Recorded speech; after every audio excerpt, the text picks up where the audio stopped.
Hello everybody, and welcome to our Canadian Living Style at Home Cocktail Revival event. Welcome to Crate & Barrel. My name is Silvana. I'm from Canadian Living Style at Home, and I'd like to welcome you all to our great event tonight. So I'd like to introduce my staff. We have Morgan Lindsay here, our design editor for Canadian Living and Style at Home. So all the beautiful designs you see in the books come from her. And then we have Jen Danter, my executive food editor. So she is the master behind all the masterpieces behind Canadian Living. And we have Dave Como, our mixologist. So tonight we're going to be talking to you about entertaining tips and tricks on what to make when you're receiving your friends at home, and of course, how to mix drinks from our mixologist. So without further ado, here is Morgan Lindsay. Thank you. Thank you, Silvana. Hello, I have a riser because I'm miniature, so hopefully you can all see me. As Silvana said, my name is Morgan Lindsay, and I'm with both Style at Home and Canadian Living. And tonight I'm here to talk to you guys about the beautiful Renee bar cart, which, as you probably all know, I hope you've done your ballot. One lucky viewer here is going to go home with one of these, so we'll be picking that later on tonight. But bar carts are basically becoming a staple item in the home. We're seeing them everywhere, not just in the living room, not just in the dining room. They're popping up in offices. They're popping up in front entryways, kind of as a catch-all. Most recently on our June cover, I think, we used one as a side table. So we had a table lamp on it and nothing bar related. It was all books and candles, as if it was a normal side table. So they're really becoming a hot piece of furniture, not just for bars. Although tonight we're going to talk about some bars. So the setup I have here is if you were entertaining. Now, obviously, you're not going to always keep a fully stocked bar with lemons and limes and mixers and all that jazz 24 hours a day, 7 days a week. So on your normal, everyday life, you want to have maybe some flowers, some books, some candles. It's also a great spot if you have a collection of something. We go to a lot of houses that have bar carts and the bottom is all just filled with vases or collectibles. It's a really nice look, and it's a great spot to put that kind of item. Again, books and coffee table items that you would normally have on a coffee table also really work well to style a bar cart. And then it's very easy to transition over to, I got off my riser. It's very easy to transition over to if you are having people over and need to entertain. So remove the big bulky items if you have obviously a table lamp or a very large floral arrangement. And you want to have kind of a grab and go station, and guests can just come by. You don't have to take care of them. It's already enough to host people over, as I'm sure all of you know. So it's kind of the one-stop shop for people to go over, help themselves, have everything that they would need on there, and if obviously keep an eye on it throughout the night and check in to make sure you can keep replenishing things. But here we've done some cocktail books in case anyone wants to get super fancy on the bottom, some booze, and you have to imagine liquor in these decanters because they would be full, obviously. Ice bucket, all the tools needed, some napkins or some some towels hanging over the edge. Anything that your guests would need to make their perfect drink. Also a great spot to have a signature drink. So if you're having a bit of a themed party, a punch bowl or mimosas, anything like that, all would be on the top. Again, easier for your guests to enjoy. And so we're gonna just get right to the fun part here. And I'm gonna throw things over to Jen and Dave, and they're gonna talk to you about the food and drinks that you guys are gonna be enjoying tonight. Thank you. Thanks, Morgan. Right on. Welcome again, everybody, and we hope you enjoy tonight's treats. Yeah. They're in no particular order, so I already know you're sampling the food and tasting the drinks. So what we're going to do is tell you why we love them, why they're so great and easy for entertaining, and then just some flavor profiles of maybe what flavors go well with what kind of cocktails. So I will start with the elephant in the room, which you might not have tasted, the eggplant walnut dip with za'atar pita chips. Now, eggplant's a bit of a divisive flavor for people, but at any kind of cocktail gathering, you need something for all the vegetarians out there. What I love about this one and makes it so unique is we folded in a lot of walnuts and tahini. So that adds a lot of creaminess to it. Once you roast the eggplant, all those flavors really come together with some za'atar. And a lot of people say, what is za'atar? Where do I get it? It's a Middle Eastern spice that you can get at the grocery store. I'm pretty sure PC and other brands make their own, or you can buy them at Middle Eastern stores as well. And basically, it's a flavor bomb. So traditionally, it's made with dried herbs such as, sage, a lot of thyme. There's sumac. There's cumin seeds in it, sesame seeds, and what you get at the end is a balance of citrus, woodsy flavor, and earthy notes that again go so well with anything roasted, like the eggplant. As well, it's a great make-ahead. So it's something you can stash in the freezer for a month. You can stick in the fridge for a couple of days, and then just fold into your fresh herbs at the end. We're serving it on pita chips, which makes it really great for a pass-around hors d'oeuvre, so it's something that's one mouthful, or feel free to put it out in a bowl with lots of sliced baguette or fresh vegetables for dipping.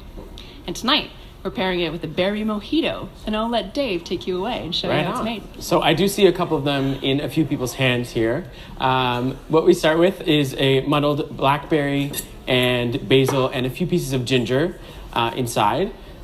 Take it and we muddle it, and use the ginger to your own discretion. Some people find ginger a very strong flavor, so you feel free to use like 1 piece versus 2. We love this one. The notes of ginger really play well, again, with the big flavors of the eggplant. So anytime you're pairing a food with drink, one way of looking at the pairing is pairing bold flavors together. So this is a bold dip, and this is quite a bold cocktail. The base of it is the vodka, which, again, the party started. Which vodka is such a great base for cocktail. Anytime you're adding something, spicy to it, the ginger and the berry, because it'll give you like the warm alcohol feeling, but it'll really allow the natural flavors of anything you add to it to sing. Cool. We use 2 ounces of vodka, and we have a 1/4 ounce of simple syrup. Just mix it up. And simple syrup, for anyone that doesn't know, basically it's equal parts sugar and water, and then you boil that down. And a lot of times you can add extra flavors to it. So let's say you don't want to add like fresh ginger to your drink, you could add some ginger to the simple syrup, and that way you'll get a softer palate of ginger. Ice in the glass, pour over.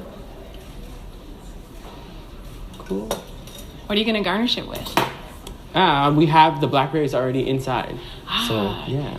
Acts as a nice maybe at a garnish. party, you could do some skewers with some blackberries. You could... Exactly. Top it off with more ginger if you like. Some people like to eat ginger just as is, so... And is this something that I could do a punch bowl with, or is it individual? Yeah, you could easily batch make it. Just like multiply the ingredients up and make it for a party. Just like that. And there it is. Bon appetit. Has anyone tried that one yet? It's a winner? Good, good. Tonight we're also tasting some mini smoked salmon dill quiche. This is a classic hors d'oeuvre and a really great way to stretch your budget. So smoked salmon, smoked trout, or even hot smoked salmon can be a little pricey. So by doling it out in small little bites is a really great way to budget if you're planning a bigger party. It has all the super creamy luxe flavors of a classic quiche and in tiny little bite size. So our original recipe calls for a homemade pastry dough, which can be, time consuming, and if you're not a pastry baker, take a shortcut. There's nothing wrong with, getting the frozen tart shells and doing it that way. One trick that I even do at home, because I often don't have time to make my own tart shells, is I take a knife after I defrost them and I peel the rim off, and that just sort of gets rid of the look of the frozen shell. And what you end up with is something a little more rustic. Your quiches come out looking like a cute little button, and it just is a little kind of cheater tip to make it look homemade. So we paired this one with Agent Orange. Yes, we did. Agent Orange, pardon me. And it's another vodka-based one. Yes. And why we chose this one, there's a lot of orange liqueurs in this one, and orange with smoked salmon, anything smoked goes really well. It's a beautiful citrus flavor and aroma, and there's enough acidity also in the orange to cut the flavor, the richness of the quiche. So we have some vodka. Yeah, Is pardon our me. base. Starting with 1.5 ounces of vodka in our mix. And for ones like these too, take it easy on your budget. Don't go for like a high level vodka in this. Because you're mixing it with such strong flavors, go for just a generic, take it easy on the wallet, and you don't have to go high end. No, not at all. We have a 1/4 ounce of Contro, triple sec. In there. And again, this is gonna heighten the warmth of the drink, and when you pair it with the smoked salmon and the warm custardy feeling, it's a good match. Right on. Cool. He's gonna make a pretend cocktail, I think. Yeah. What are you missing? We're missing orange juice. The key ingredient in that is if some people are trying it there. And this is great too, since we're talking about holiday time in a couple months when oranges are in season. You could use some clementines with this. Fresh clementine juice is really bright. It's also a little less sweet than the oranges. Mm. And we're gonna pretend there's orange in there. Right on. And you can use orange slice, orange peel, just as a garnish. Nice garnish on top. That's the Agent Orange for you. Agent Orange. Have you guys tried that one yet, or is that still coming out? All right, something to look forward to. Oh, you've got it over there. Right on. All right. So next up are our cheese balls. And there's tons of variations you can do with this one. These are minis.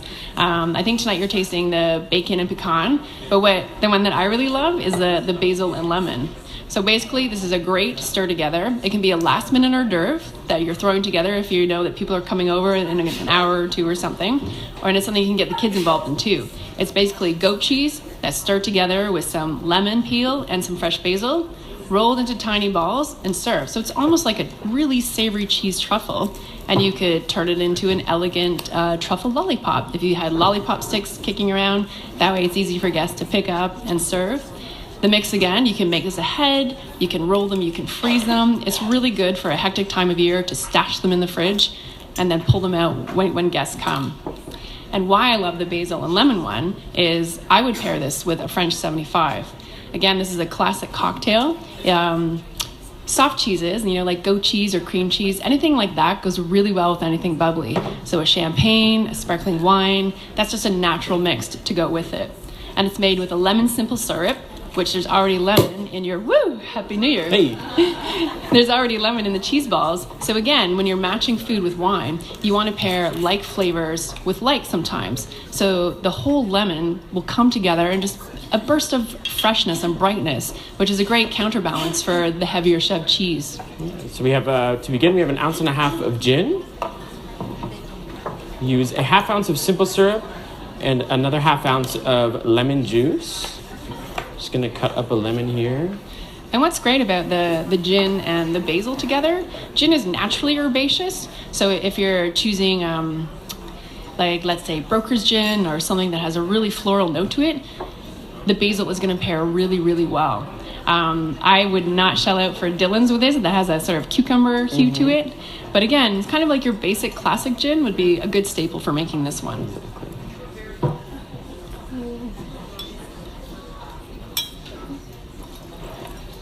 Fancy simple, and then just top it off with sparkling of your choice. So again, because we're probably stretching our budgets and we're entertaining, it's not worth it to shell out for a pricey champagne, a sparkling wine. A beautiful prosecco would be so good with this one. Even though we're calling it French 75, we can call it an Italian 75. It's just again, there's a lot going on in the cocktail, so you don't have to shell out.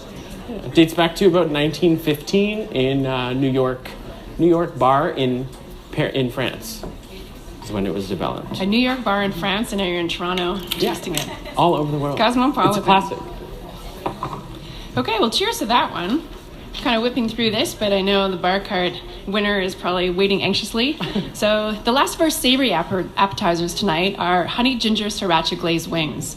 And a lot of people think that's kind of a low-end way of appetizing or of cocktailing, but wings are so easy, they're a budget staple, and they're bloody good. So what I like about this one is they're still super crunchy. Even though these are baked in the oven, our secret tip is first you toss them with some cornstarch and a little bit of salt. And what that's going to do is going to draw out all the excess water from the meat, bring it to the surface, you roast it at an insanely high temperature, and it will be uber crispy. Where the flavor profile comes in is with the glaze. So with this one, there's a bit of an Asian profile to it. We have some sriracha, we have some ginger, there's soy sauce, a ton of lime, and also a lot of honey. Anytime that you're working with anything spicy, it's great to mix in a sweet element because that's just going to balance the spicy and make it more palatable. So after you roast them, you boil down your glaze and you toss your wings with that. And then just because we love honey, drizzle with a little more honey and fresh lime peel, and that's just going to kick it up to the next level.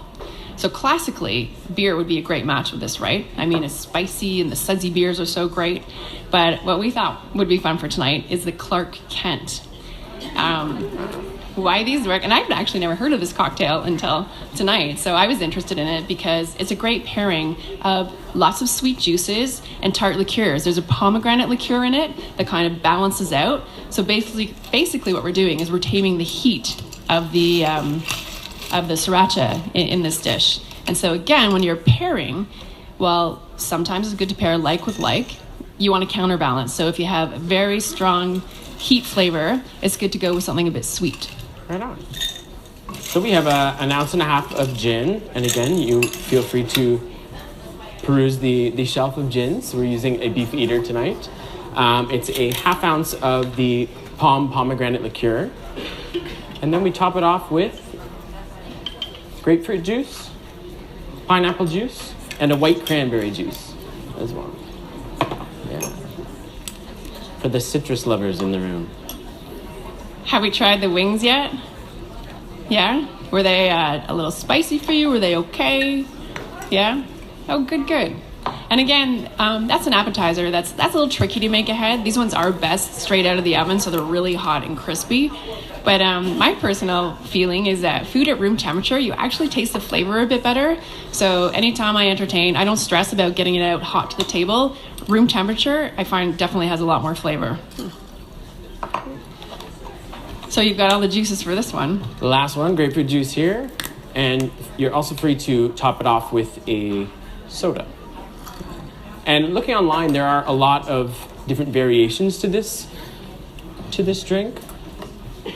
What are some of the variations, do you know? Some of them, I believe, add a triple sec, like for another citrus note in it. That's it there. Cheers, everybody. Cheers. That was Clark Kent. And then lastly, for an appetizer party, something sweet to round out the night is just a very clever idea. It should always include a sweet ending. And squares are ideal for many reasons, because you can portion control. So you can cut them as large or as little as you like, and they're also so easy to make. What I like about these cherry Linzer tart bars is the streusel topping is the same as the pat in the pan base, and it uses jam. So it comes together very quickly, and again, these can all be made ahead, portioned, frozen, kept in the refrigerator for a couple of days, so the day of the party you're not stressing about home baking or, pulling out anything out of the ordinary.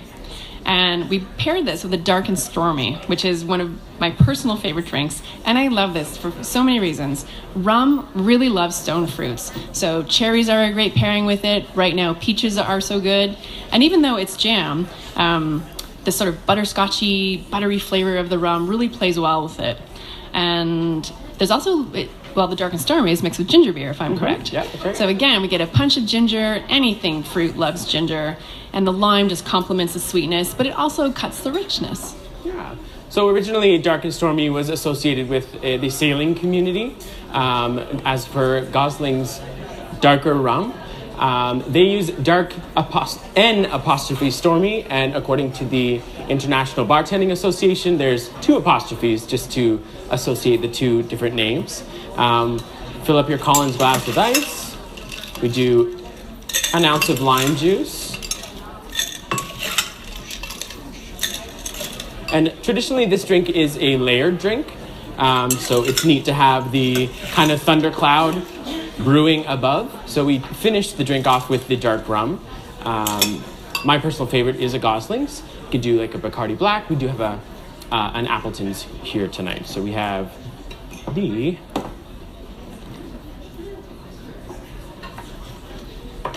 Has dark and stormy gone around the room yet? Do we see any? Not yet. I don't think it's coming either. That's good. Well, maybe we'll even time that with dessert, which would be a treat. Yeah. So do you always recommend freshly squeezed juices over the bottle? Yeah, I like... there's a great company, Chasers. They use no additives, no preservatives, just straight fresh juice. They're quite nice. If not, you can just use... Use the bottle? Yeah, exactly. Lime juice. And this is something you probably recommend as single serving versus doing like a big batch or a pitcher of. Yeah, I think the ginger notes in it, it's a preference kind of whether or not you like that hit. But it's about 4 ounces of ginger. Pardon me. And what is ginger beer? Like I know it's different than ginger ale, but like, yeah, it's like a ginger root, and it is semi-alcoholic. There's like a 4 or 5% fermentation in there. So is it something you buy at the wine store or beer store? Where would I find it? I think you can also get it non-alcoholic at regular groceries. Cool. Yeah. Sweet. Oh yes, simple serve as well. Just for the sweetness. 1/2 ounce. That looks delicious. And then we top it off with the rum. The best part. The best part. And now to layer it, you can use your spoon and pour it over the spoon.